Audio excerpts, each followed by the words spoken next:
It was supposed to be another easy night, movies, snacks, and bedtime stories for the twins I'd grown to love like family. But one text changed everything: you don't belong there. What started as a strange message turned into a silent hunt outside those suburban walls, every sound cutting deeper into my nerves. By the time I realized I wasn't just being watched, it was too late to feel safe anywhere. Some warnings aren't meant to protect you, they're meant to break you. The rain had just stopped when I pulled into their driveway. The twins were already pressed against the window, grinning like only 5-year-olds can. I'd been babysitting them for almost 3 months now, mostly on weekends when their parents went out. It was good money, and the kids weren't bad at all, just full of questions, full of energy.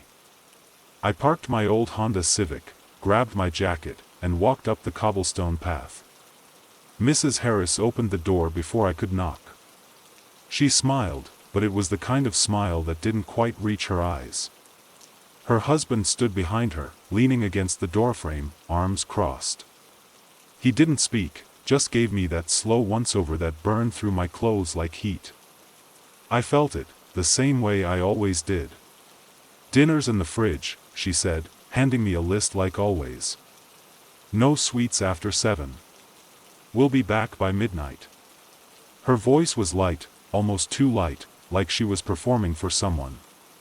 Maybe for herself. I just nodded, stepped inside, and heard the door click shut behind me. The sound always felt heavier than it should, like something locking into place. The twins, Emma and Owen, came running. They wrapped around my legs, laughing, asking what game we'd play tonight. I knelt down, ruffled their hair, forcing a smile.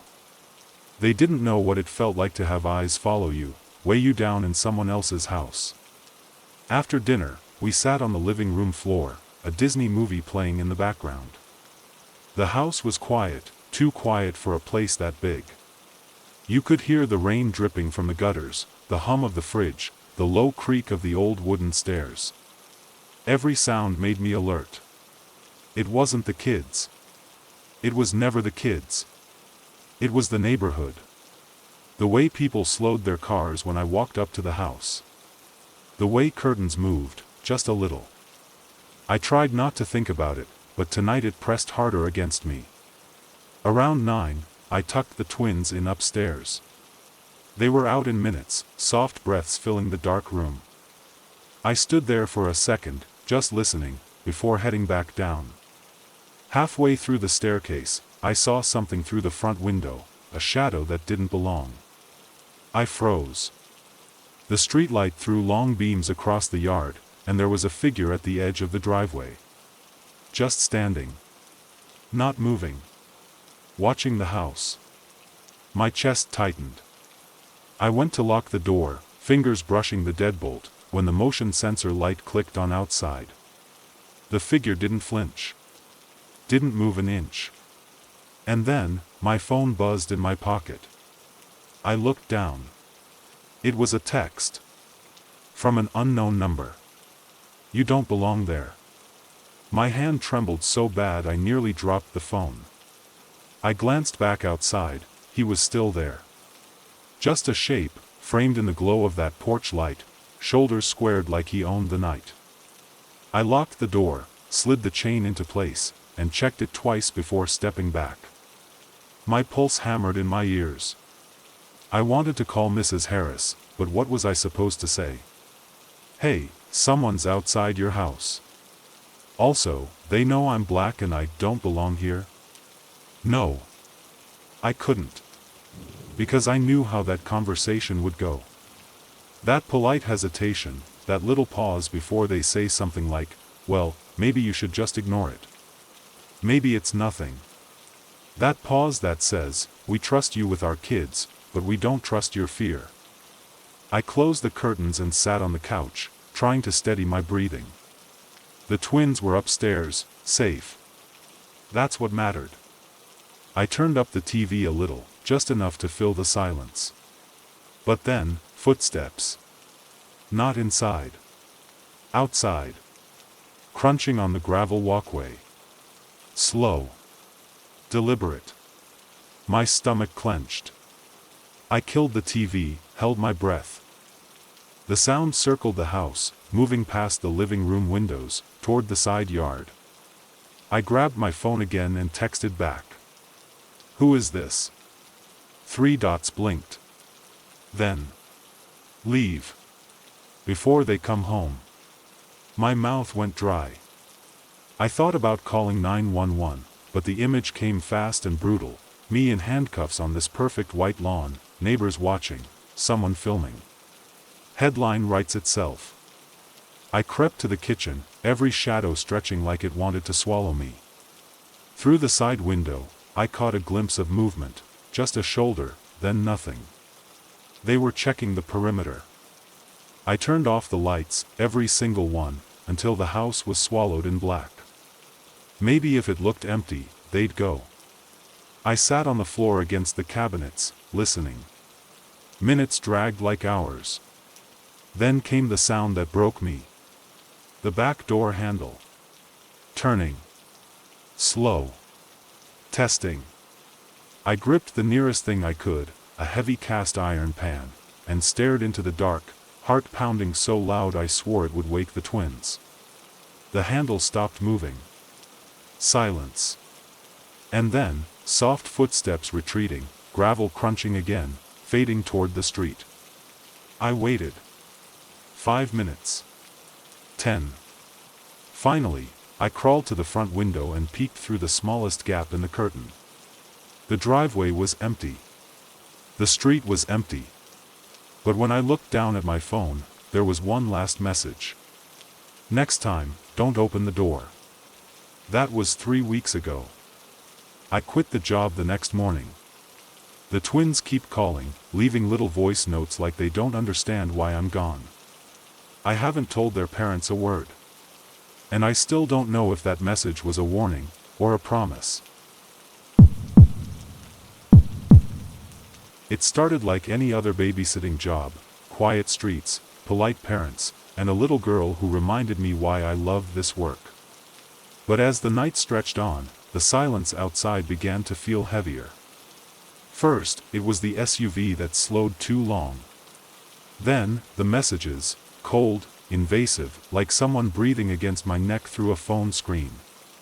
By the time I saw the last text, I realized it wasn't just a warning, it was proof they'd already been close.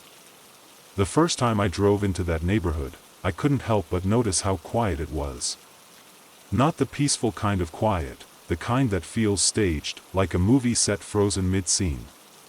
Every lawn was cut to the same length, every driveway gleamed like glass. Not a single basketball hoop, no bikes leaning on fences, no kids outside playing. It didn't feel alive. I was running late, so I didn't think too much about it. Just kept glancing at the GPS until I found the address, a large brick house with navy shutters and white trim. I parked, smoothed my hair in the rearview mirror, and told myself to relax. Babysitting was second nature by now. Easy money. But as I walked up the perfect cobblestone path, something about all those windows staring down at me made my stomach tighten. The door swung open before I could knock. A little girl peeked out first, her smile so bright it almost startled me. She wore a pink hoodie and faded jeans, her curls tied back with a blue bow. Maya. Her parents appeared behind her, two well-dressed professionals in their late 30s. They introduced themselves quickly, their voices warm but clipped, like every second counted. Doctors, I remembered from the text messages. They gave me the usual rundown: dinner in the fridge, bedtime at 9, no sweets after 8, no screen time after homework. Everything sounded perfectly ordinary. But I noticed something else, too, the way the father hesitated before handing me the house key, like he wasn't sure if he should. And then they were gone. Just like that. The heavy door clicked shut behind them, and silence filled the house. Maya grabbed my hand and led me to the living room, chattering about her favorite cartoons. Her energy was soft, sweet, like sunlight sneaking through clouds. For a moment, I felt lighter. We ate dinner at the kitchen island, chicken tenders and carrot sticks from the fridge, and she told me about art class and how math made her stomach hurt. I laughed, promised to help her with the hard parts. It was during homework that I noticed the first sign something was off. I was at the sink rinsing her plate when headlights swept across the front window. A black SUV had slowed to a crawl right in front of the house. It didn't stop completely, but it lingered there, engine low and humming. I froze with my hands still wet, eyes following the shadowed shape behind the tinted glass. And then it rolled away, turning the corner so smooth it almost looked planned. I told myself it was nothing, just a nosy neighbor, but I closed the curtains anyway. That's when I realized my heart was beating too fast. We finished homework, and I let her color while I scrolled through my phone at the edge of the couch. The sound of her humming was soft, almost comforting, until the vibration in my hand broke it. A message. From an unknown number. "Whose kid are you with?" I froze. My reflection in the phone screen looked pale, stretched thin. Before I could even type a response, another message flashed across the screen. "She doesn't belong with you." My throat tightened. I looked at Maya sitting cross-legged on the rug, completely unaware. The crayon moved across her paper in slow arcs of blue and pink. I forced myself to glance out the front window again through the slit of curtain. The street looked empty, too empty, like it was holding its breath. When the third message came, I dropped the phone. "We're watching." The words on the screen pulsed in my head, "We're watching."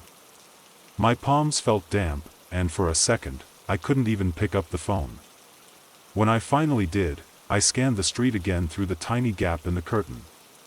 Nothing. Just the manicured lawns under dim streetlights, every shadow stretching like it wanted to hide someone. I thought about calling Maya's parents. But what would I say? That some stranger was texting me? That someone might be outside? I could already hear their tone. "Are you sure? Maybe you're overreacting." And then the worst part, what if they didn't blame the stranger? What if they blamed me for bringing trouble here? I put the phone down and turned toward Maya. She was still coloring, her small fingers smudged with purple wax. She looked up at me, smiling that gap-toothed smile that made my chest ache, and asked, "Can we bake cookies after this?" I forced a smile. "Maybe later." My voice sounded wrong, even to me. The house suddenly felt too big, too quiet. Every creak in the floorboards made me flinch. I turned on a couple of lights, but it didn't help. The glow just made the dark corners look deeper. When my phone buzzed again, I jumped. "You don't belong here either." My breath caught in my throat. I typed fast this time, my hands shaking. "Who is this? What do you want?" 3 dots blinked. Then nothing. They vanished like a cruel joke. That's when I heard it, the faint crunch of gravel outside. My stomach dropped. I killed the lights and moved to the window as quietly as I could. The SUV was back. Parked right across the street now. Engine running. Headlights off. My pulse hammered so loud it felt like it filled the room. Whoever was inside wasn't moving. They were just sitting there, watching the house. I told Maya we were going upstairs to get ready for bed. She groaned, but I didn't care, I needed her out of sight. My voice shook as I read her a story, her head resting on my arm. She fell asleep fast, her breathing soft and even. I stayed there for a while, listening, afraid to move. When I finally crept downstairs, the SUV was gone. Relief washed over me so hard my knees almost gave out. I sank onto the couch, trying to breathe again. But then my phone buzzed one last time. The message was a photo. The front of the house. Taken from the driveway. And in the corner of the picture, through the window, you could see me, standing there, holding back the curtain. I didn't sleep that night. Didn't move until the Harisas came home, smiling like nothing was wrong. I almost told them. Almost. But the words wouldn't come out. Because deep down, I knew they already understood. They just didn't care enough to warn me. It was supposed to be a simple night, 2 kids, a quiet house, and a few hours of easy pay. But when the text started, everything shifted. They knew who I was, where I was, and that the children weren't mine. Then came the sound of footsteps outside. And the knock. Slow. Patient. Like someone wasn't there to break in, they were there to send a message. Babysitting has always been easy for me. Quiet work, decent pay, usually a fridge stocked with snacks I couldn't afford in college. That night in Brookstone Heights was supposed to be no different. At least, that's what I told myself when I pulled into their driveway. The house looked like something from a glossy magazine, white pillars, wide porch, the kind of yard that takes more than one gardener to maintain. I sat in my car for a second, taking in the neighborhood. Every house looked perfect, manicured to the last blade of grass. But it wasn't just the tidiness. It was the silence. A strange, heavy quiet. No kids on bikes. No dogs barking. Just rows of identical houses staring at me through their spotless windows. When I stepped out, the air felt thick. Humid, like it might storm later. I rang the bell, and almost immediately, the door opened to 2 kids peeking up at me. Malik and Zoe. Brother and sister. Malik was 10, tall for his age, with watchful eyes that made him seem older than he should have been. Zoe, 7, was all light and motion, her braids swinging, beads clicking with every excited bounce. Their parents appeared behind them, Mr. and Mrs. Carter. They were dressed like they'd stepped out of an upscale dinner ad. He wore a charcoal suit, polished shoes that barely made a sound on the hardwood. She wore a deep green dress, a gold necklace that glinted under the foyer light.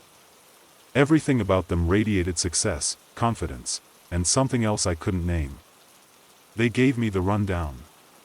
Dinner was already prepared: chicken, rice, vegetables.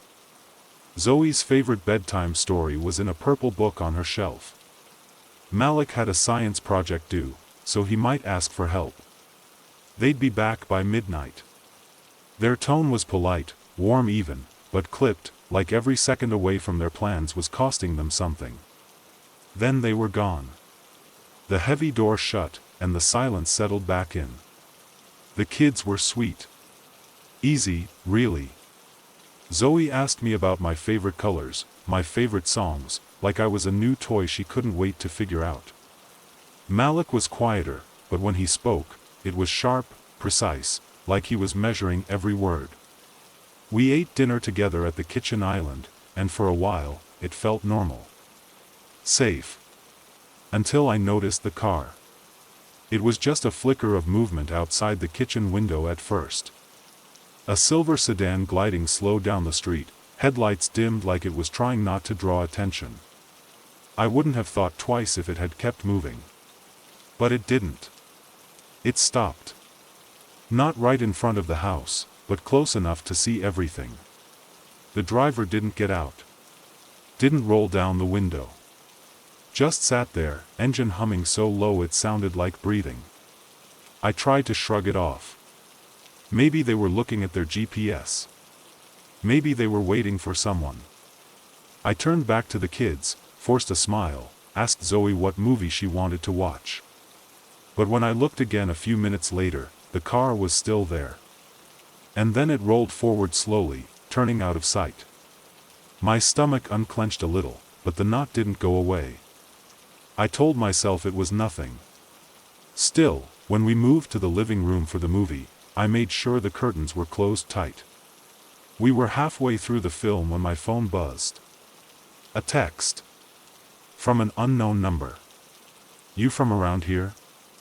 I froze. For a second, I thought maybe it was a wrong number. I didn't respond. A second message came before I could put the phone down. "Those kids aren't yours." The words made my skin crawl. My eyes flicked to Zoe, curled up on the couch with her bowl of popcorn, humming softly as she watched the screen. Malik sat cross-legged on the floor, completely absorbed. Neither of them had any idea. Another buzz. People around here notice things. Careful who sees you. My breath hitched. I didn't move for what felt like a full minute. When I finally looked toward the window, I noticed something I'd missed before, the thin slit in the curtain where it hadn't fully closed. And in that slit, a glimmer of something reflecting the streetlight. Like glass. Like a windshield. I stood frozen in the darkened living room, phone clenched in my hand so tight my knuckles ached. That last message wasn't random. It wasn't a prank. Someone was watching this house, and they knew I was inside with Malik and Zoe. I moved to the window, as quietly as I could, careful not to let the floorboards creak. The curtains were nearly closed, just that small gap letting in the glow of the streetlight. My breath caught when I saw it, the silver sedan. Parked halfway down the block this time, engine off, no headlights. The windshield was dark, but I felt eyes behind it. I let the curtain fall and backed away. My pulse was hammering so hard I could feel it in my ears. Calling the parents ran through my mind, but what was I supposed to say? That a car was parked outside? That someone sent creepy texts? I could already hear the tone in their voice. Are you sure? Maybe it's nothing. Maybe you misunderstood. And then the darker thought, what if they didn't believe me at all? What if they thought I was the problem? I swallowed hard and turned toward the couch. Malik was staring at me now, his eyes sharp, like he'd been watching longer than I realized. Why'd you close the curtains like that? He asked softly. I forced a smile. Just making sure no one can see the movie from outside. He didn't look convinced. Neither did I. The movie droned on as I sat stiff on the edge of the couch, every muscle wired tight. My phone buzzed again. I didn't want to look. I didn't want to know. But I did. Windows don't hide everything. A cold weight sank into my stomach. Slowly, I stood and made my way to the kitchen, pretending I needed a drink of water. From there, I could see the back door. The lock was in place, but suddenly that didn't feel like enough. I checked it anyway. Then the front door. Then the side door. I walked the whole first floor, locking what was already locked, trying not to imagine footsteps behind me.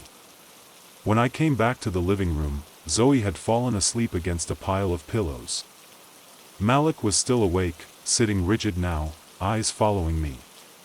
Is something wrong? He asked. The truth hovered on my tongue, but I swallowed it. No, buddy. Everything's fine. I tucked Zoe in first, her tiny hand limp in mine as I carried her upstairs. Malik trailed behind, still silent. When they were both in bed, I lingered in the hallway, listening for every sound outside the house. That's when I heard it. Not a car this time. Footsteps. On gravel. Slow. Coming from the driveway. I froze. My whole body screamed to run, but I crept toward the stairs, every board under my feet threatening to betray me. In the living room, shadows spilled across the carpet. I edged toward the front window and risked a glance through the curtain. The car was gone. But someone was closer now.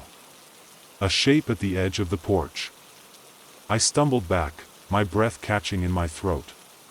My phone buzzed again, vibrating so loud in the silence it felt like a gunshot. I grabbed it, my hands slick with sweat. A new message. Don't open the door when they knock. I stared at it, heart pounding so hard it hurt. And then, 3 sharp knocks split the air. I dropped the phone. The sound echoed through the house like it didn't belong to this world.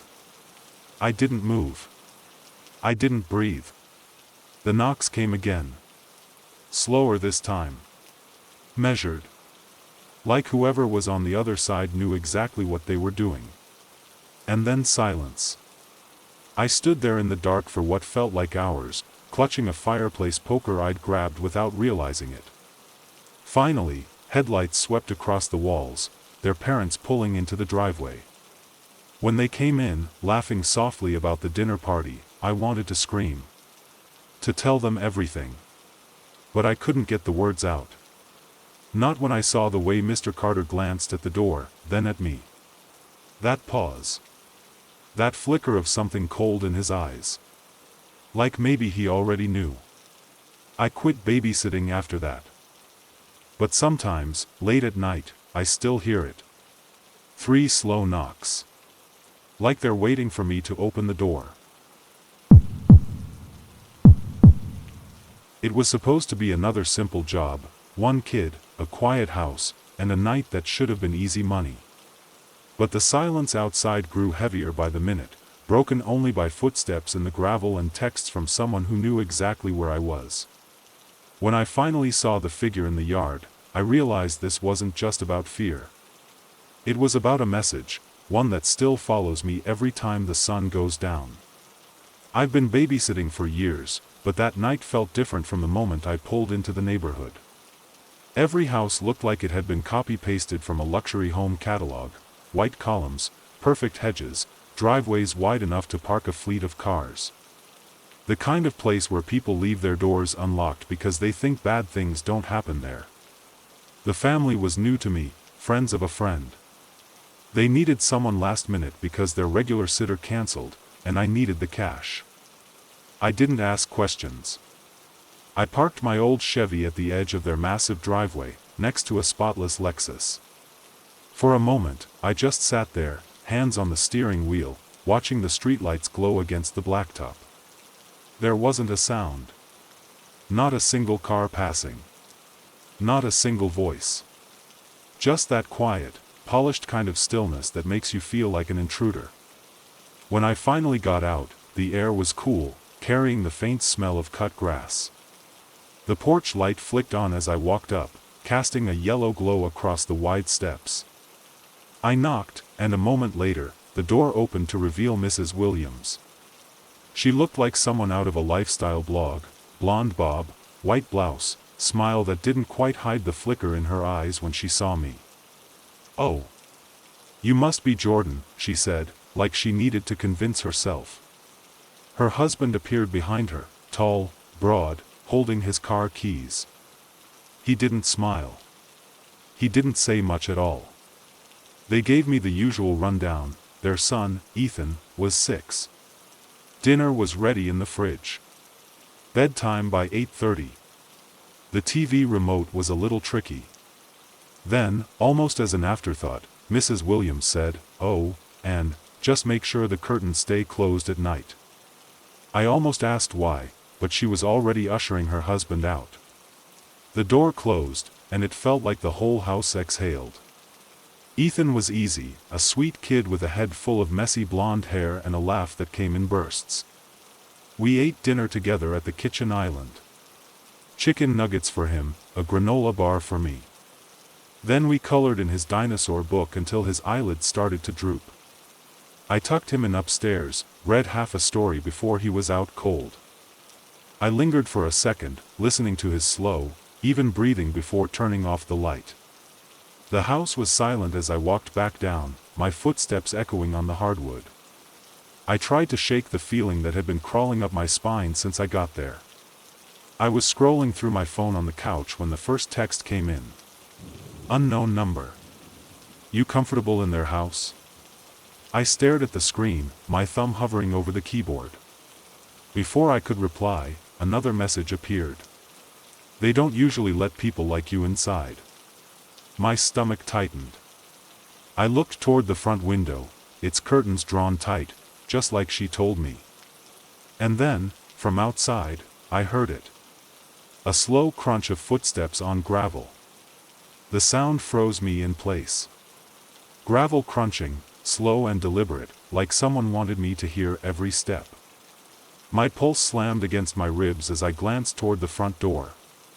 The deadbolt was locked, the chain in place, but suddenly, it didn't feel like enough. I muted the TV and strained to listen. The footsteps circled, moving along the side of the house now, fading for a moment before stopping completely. Silence filled the space so hard it hurt my ears. My phone buzzed again.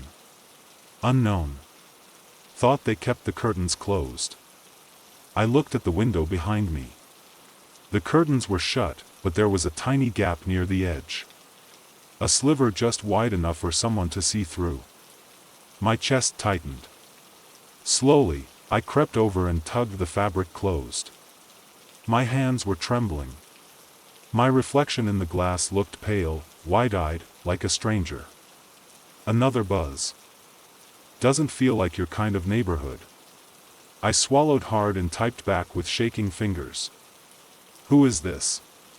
3 dots blinked. Then disappeared. No reply. I backed away from the window and headed for the stairs. My first thought was Ethan, sleeping upstairs, completely unaware. I checked the lock on the front door again. Then the back. Then the side door off the laundry room. All locked. Still, the air felt wrong, like the walls were thinner than they should be. Halfway up the stairs, I stopped dead. The house phone was ringing. A shrill, piercing sound slicing through the dark. It came from the kitchen.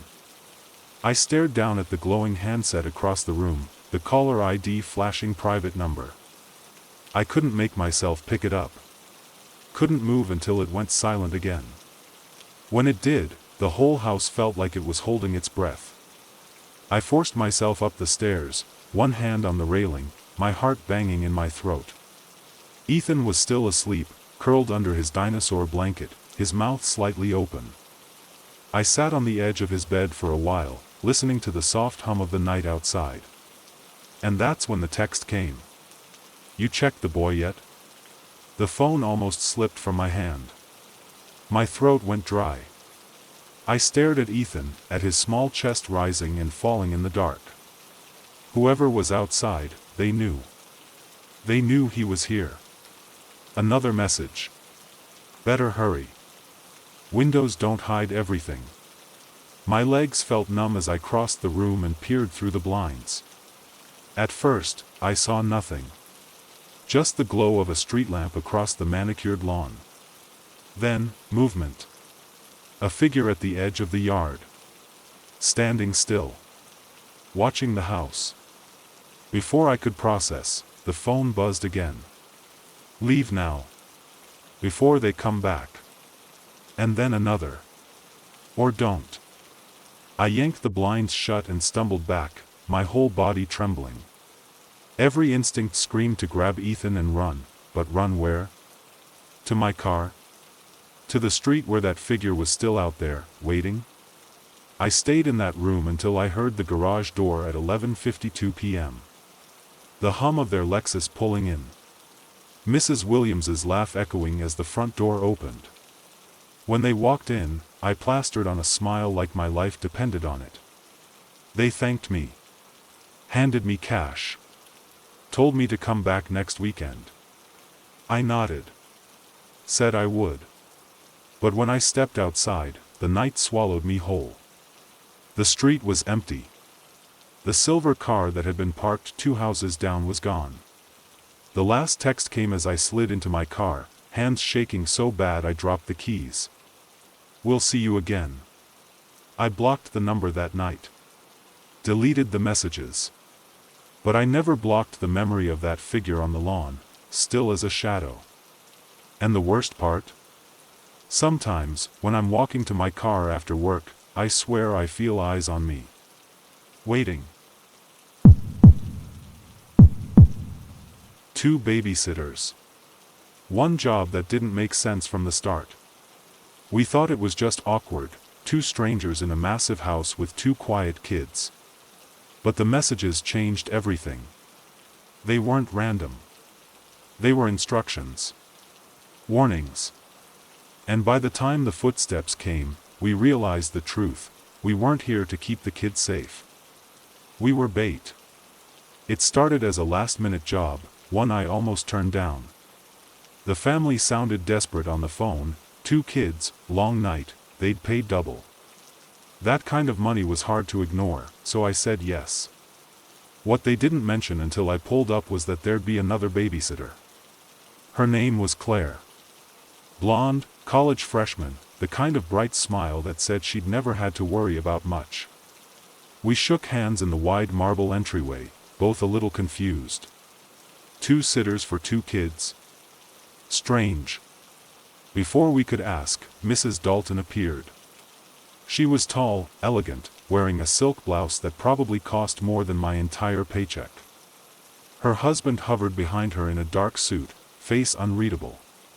"We just feel better with 2 people here," she said quickly, voice like sugar laced with steel. "It's a big house. A lot to keep track of." I tried to laugh it off, but something about the way she said it stuck with me. The kids, Ella and Jack, were easy. 8 and 6. They clung to Claire at first, which I expected. She looked like every babysitter in a movie. Me? I've been doing this for years, but in a house like this, I already felt like the wrong piece in the wrong puzzle. They left in a rush, Mrs. Dalton's perfume trailing like smoke, her heels clicking sharp against the tile. When the door shut, the silence pressed in. The house was huge, too huge. Hallways that seemed to stretch forever. Rooms we weren't told to use. Doors that stayed closed. Claire and I moved like strangers thrown together, making small talk while the kids played upstairs. It was about an hour in when things started to feel off. The first text came to my phone. Unknown number. "Stay where you are." I frowned, showed Claire. She laughed nervously. Probably a wrong number. Then her phone buzzed. She went pale. Slowly turned the screen toward me. "Both of you. Do not leave the house." We locked eyes. Neither of us spoke for a long moment. Then we heard it. The sound of the front gate clanging shut. The metallic clang echoed through the house like a warning bell. Claire jumped, her phone slipping from her hand and clattering against the tile. We both froze, listening. The kids were upstairs, laughing softly, completely unaware that something outside had shifted.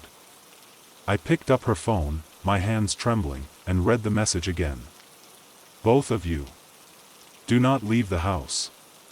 It didn't feel like a prank anymore. It felt like an order. Claire whispered, "Do you think that was them? The parents?" I shook my head. Why would they text that? And from an unknown number? Before we could say more, another buzz hit my phone. "Check the locks."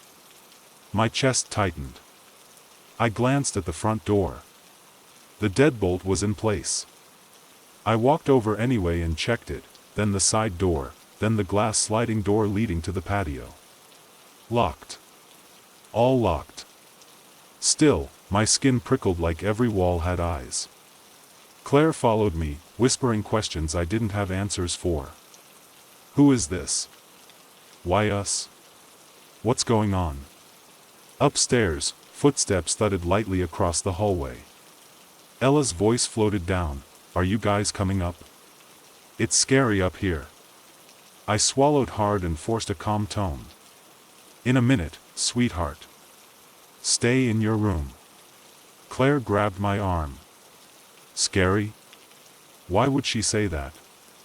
Another text came through, this time to both of our phones at the exact same time. "Don't let them out of your sight." I swear my blood went cold. The kids were upstairs. We bolted for the stairs, taking them 2 at a time, our breath shallow and ragged. When we reached the top, Ella stood in the hall, clutching her little brother's hand. "There was someone in the yard," she whispered. My heart slammed so hard I thought I'd pass out. I pulled the kids into their room and shut the door, twisting the lock. Claire's hands shook so bad she could barely hold her phone. A new message buzzed through. "Too late. They saw them." Claire stared at me, her face pale, lips trembling. "What does that mean?" Before I could answer, the sound hit us, slow, deliberate knocks on the back door downstairs. 3 of them. Then silence. We didn't move.